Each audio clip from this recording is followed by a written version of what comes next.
Hey everyone, and welcome back to the boosnbays podcast. I'm your host Jace. This is Madison, and today we have two paranormal story times. A double feature. What are two stories about? We're gonna be taking a little trip up north to New York to look at. Oh, you're pretty familiar with New York. I am. All right. I am to the Hinsdale House. Right. And then we're going west to the. I still don't know the geography. I had to quickly do like the north. I don't know why. Every time I do like I do the north, the south, east, west thing in my head. Montana. West from Florida. Okay, where would you say? Very west, very north. I wasn't gonna do directions because I wasn't like. Can I tell them like what you did earlier? That's fine. We're based in Florida, and she asked, "Are we on Eastern time?" Because like I said, Madison, because I'm so rude. I'm an iPad baby. I am the definition of like if it's not on my iPhone or I am an iPad baby. Which is wild to say, considering. I know a lot of useless facts, but not just at life. What's a useless fact you know? That bull sharks can go into fresh water and salt water because they can store salt into their glands. You asked for a useless fact, that's it. So anyway, starting with the Hinsdale House. Okay. A little bit of background history. The house was allegedly built. Allegedly built and owned by two brothers, Charles and David Everst, in 1853. It was sold in 1861, so they didn't own it long in terms of, like, I guess, housing. But they're just playing house flipper out there. Yeah. But while they lived there, there was rumors that they were murdering people. So they used the Hinsdale House as kind of like a inn, almost in their like equivalent. A hotel? Or like a... Yeah. Okay. Like, kind of like off of the equivalent of like $275 for them. So, like... Right off of there, they'd get travelers that would come in and just be tired from the day. They would have them stay in their inn. There's no, like, the reason why it's, like, alleged is there's no, like, confirmation that they murdered people, but I think it's, like, a Sweeney Todd situation. Oh, so we got, like, a 3-for-1, like, true crime, paranormal. Okay. Because it's, like, one of those things where it was, like, I want to know what events happened. It would just be that like if they would be travelers that would disappear and no one would really notice if they were gone. Yeah. But like also my thing is that's what Buc-ee's does to people too. I would die. They lure people in and I would die at a Buc-ee's because I feel like that's everything you could want as a ghost. The bathroom. I think Buc-ee's could be a good brisket. Ghost host. They have brisket. They have the Polar Pop drink fountains. They got the onesie, the Buc-ee's onesie. They have Buc-ee's onesies? Yeah, you can dress up as the giant beaver. See, they have that. They have the pecans and the almonds and stuff. Yeah. So 10 out of 10. I feel like it's not a bad idea. Not a bad idea to have a little murder hotel on the interstate, I guess. But legend has it they would murder people that stopped by, and that they would bury those bodies just under the house or around the property. Why not? They had a few more owners until the 70s. Most of the owners didn't really report anything notable. Nothing too, like... Crazy? Spooky crazy. Yeah. Until the 70s, it was occupied by the Dandy family. They witnessed apparitions, Gregorian drums in the distance. As people do. Like, they really, like... Do you know what a Gregorian drum is? I'm assuming it's a drum of some sort. I just don't know what Gregorian like is. And don't like... Is it like a Native American tribe? Quote me on it? No, I think it's like literally like just like a big like tribal drum. Boom, boom. Yeah, literally like one of the boom, boom, boom. Yeah. But they also, I think, had... I don't want to say connections, but kind of with Ed and Lorraine Warren. Because I think that they also took a trip to the Hinsdale House to do some like... digging, I guess, around the area, just because there were apparitions. There were also scents that were unexplained, that people would smell like either decaying or just like scents of stuff that weren't around necessarily, sounds of things that weren't around, like kids and just other various weird, like just various weird stuff. And again, weird because it's just their house. It's not like a museum or anything. Clara Dandy, now Clara Miller, they did get a divorce. recounted some of these events, and she wrote a book called Echoes of a Haunting. She wrote there were mysterious lights at night. They would hear disembodied voices that sounded like kind of like other people in their family, but it would be more of like sounded a little garbly. So she was almost like sure that it wasn't people in her family, but like obviously couldn't tell for sure. They're just sick. No, what? They're just sick. Yeah, I'll hear your voice and I'll be like, Madison. Like you throw it like I throwed up. Yeah, I threw up. Just sitting there like the raccoon. Yeah, just there was numerous incidents of like car trouble and accidents that happened around the property. They would try to get into their car to start it and it just wouldn't start, or like their wheels would just be flat in the morning, kind of stuff like that. And like I said, the drumming and Gregorian chanting and stuff like that in the woods.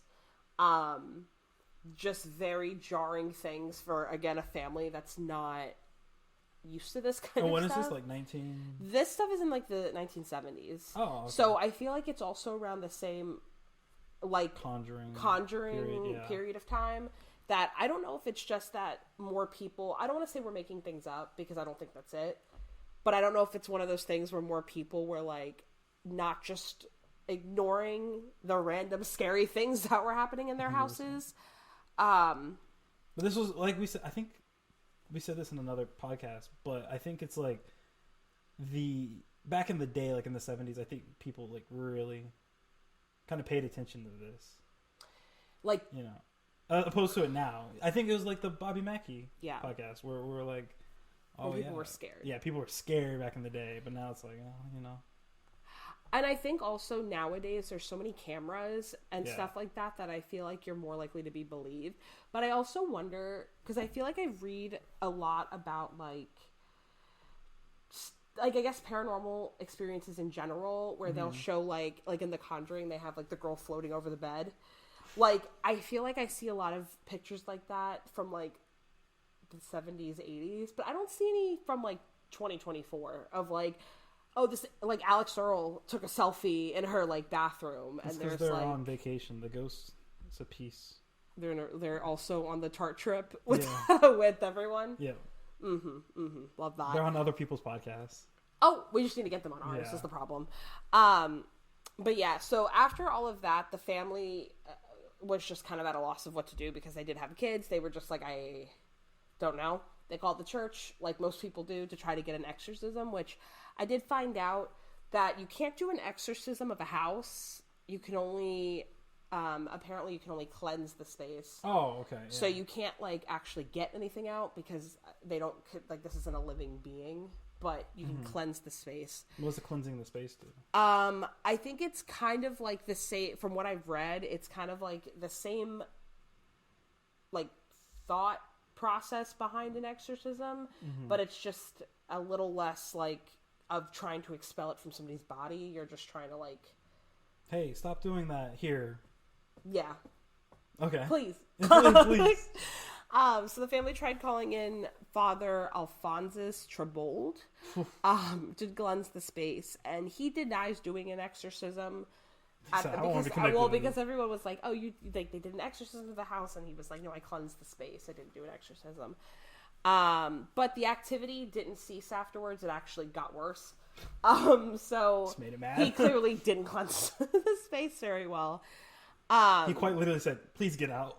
Correct. That's it. And they said, no, I won't. So it continued, just, again, ramping up. And then there was some speculation that it was built on an Indian burial ground, but a lot of people, and that's why it's haunted, but a lot of people disprove that because it would have made, I guess, living more difficult because it's not by any big waterways or anything like that.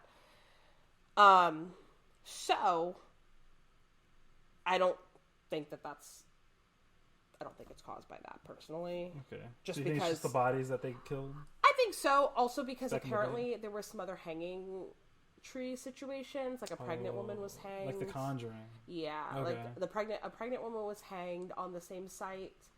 So I definitely think it could be one of those, or like one of the people that were murdered. Yeah. For sure. But I do think that I think it's bizarre that like a priest tried cleansing the space It didn't work just because it might have been overly religious like that. But I feel like in the movies it works. Like I feel like the priest comes and kicks them out of the space and they leave.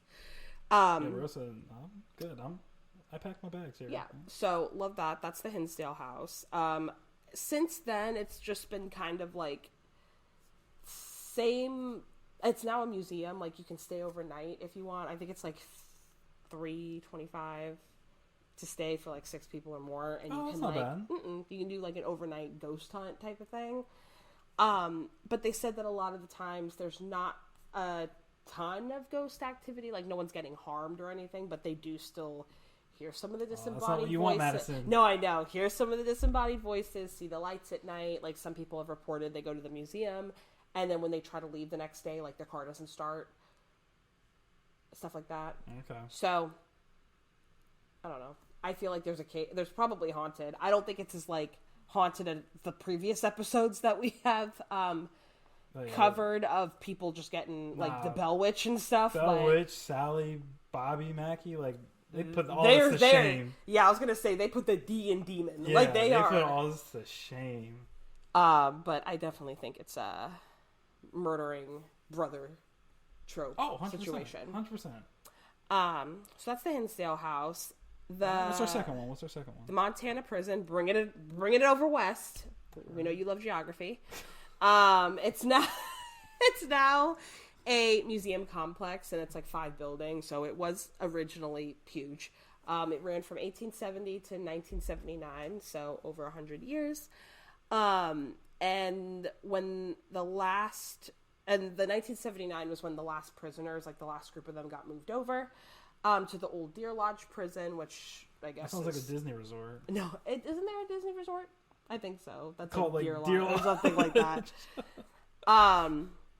The most well known incident that happened was the 1959 prison riots. During these riots, the inmates held the prison for nearly 36 hours. They locked guards in the hole. They murdered the deputy warden. They held the warden hostage, demanding better conditions before the National Guard was called in. And the incident ended with the murder-suicide of Lee Smart and Jerry Miles, who organized the riots in the Northwest Tower of the penitentiary.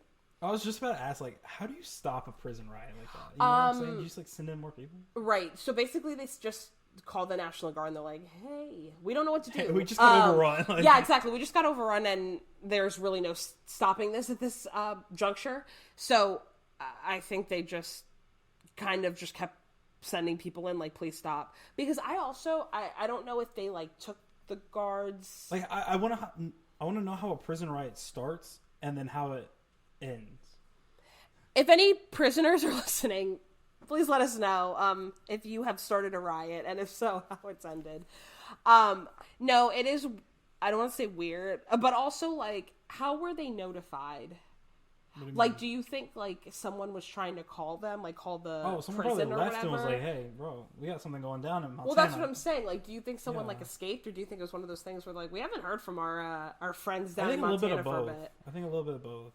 Which I wonder also how that started, because there weren't, like, even all of the articles I read, it just kind of talks about the riots, but it doesn't actually, like, say, because it just stopped with a murder-suicide. It wasn't even like they stopped because they got arrested again. Yeah, the gang leader was. Which also, if you're in prison, you just get rearrested or just get more sentences on? Yeah, added years onto your sentence.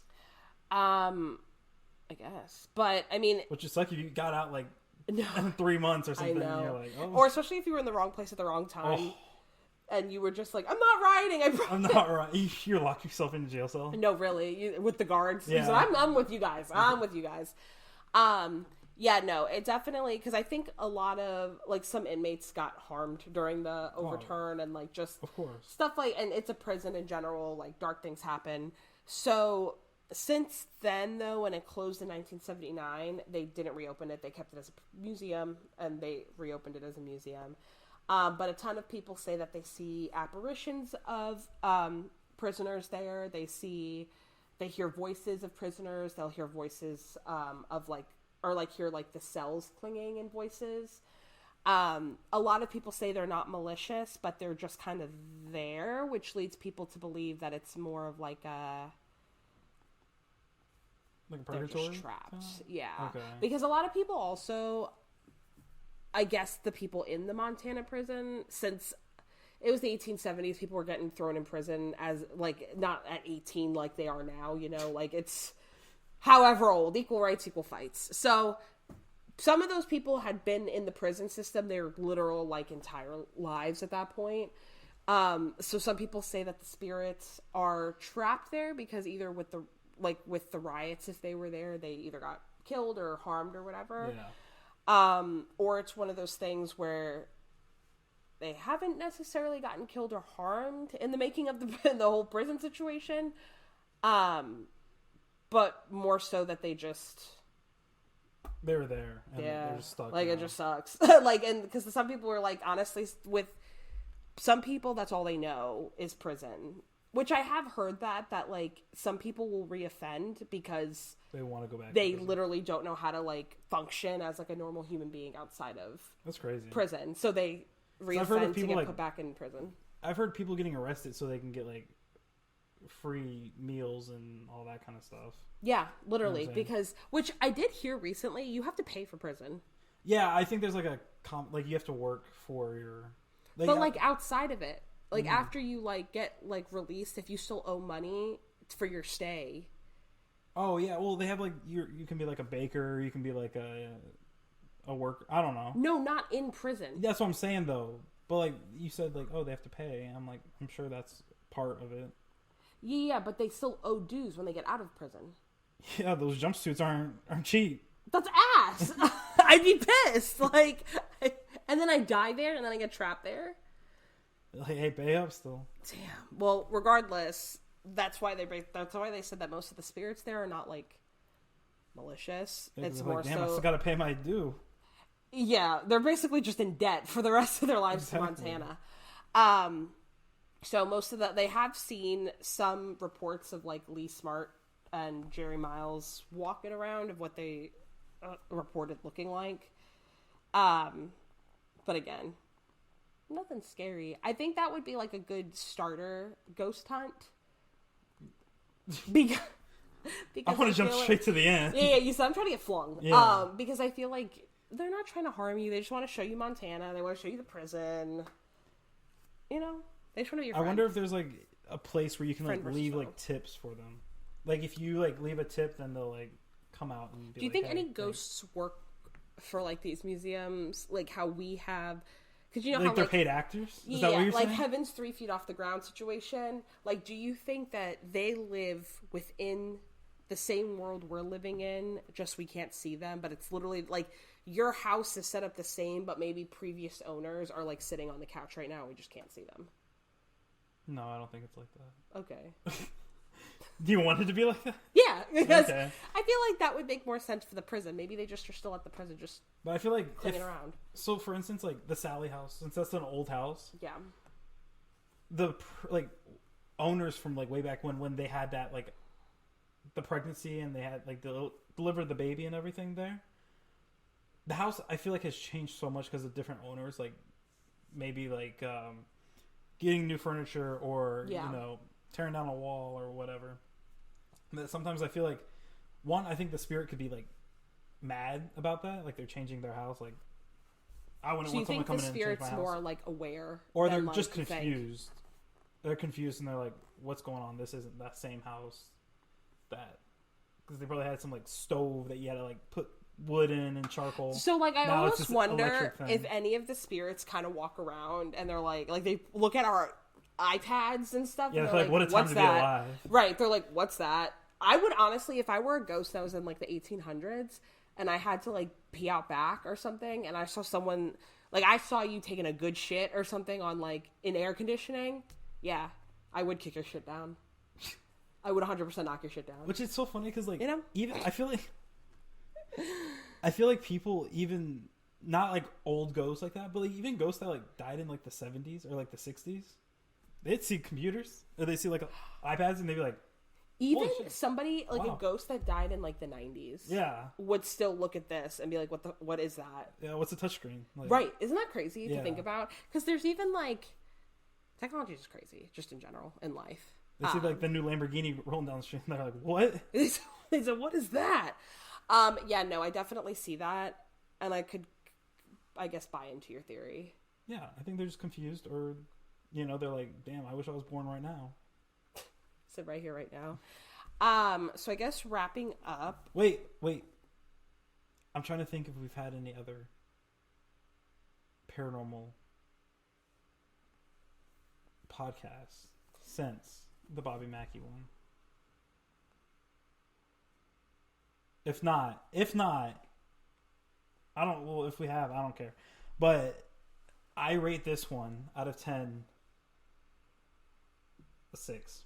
A 5. Well, I was going to ask you, do you think you would be able to withstand staying in the Hinsdale House or the Montana prison or both? Yeah.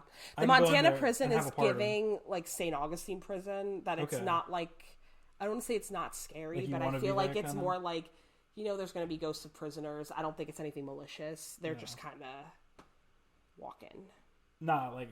So I would rate this like a 5 or 6. These places, I can throw a party and not even bat an eye. Yeah, like the Hinsdale House, especially since it seems like a lot of like just really inconvenient sounds. Yeah, like I want my car to start. Come on now. Right, like that's again inconvenient. The sounds are annoying. Same with the Montana prison. It's just kind of like exactly like, apparitions, annoying. Come on. Annoying. But none of them are like I don't want to go to Bobby Mackey. Just for the sole purpose, like I'm gonna get there. I'm gonna get my ass kicked. Yeah. Here, a little different. 5, 6 out of 10. Probably a 5 out of 10. Yeah, I was gonna say you're giving it a little too high. I'm gonna say 5 out of 10. Okay, for both. I'll say 5 because I feel like they could do a little bit better. They could do better. The ghosts could do better. Yeah, they could. So if you guys are listening to this, the ghosts at the Montana prison or the Hinsdale House, do better, scare better. And that's all we have. That's all we got for today. Thank you so much for listening to our too many little history lessons of the Hinsdale House, the Montana prison. Make sure to subscribe wherever you listen to podcasts, and especially on YouTube, which we are now recording, and you can see a couple videos of our little setup back here. And we will see you guys next time. Bye.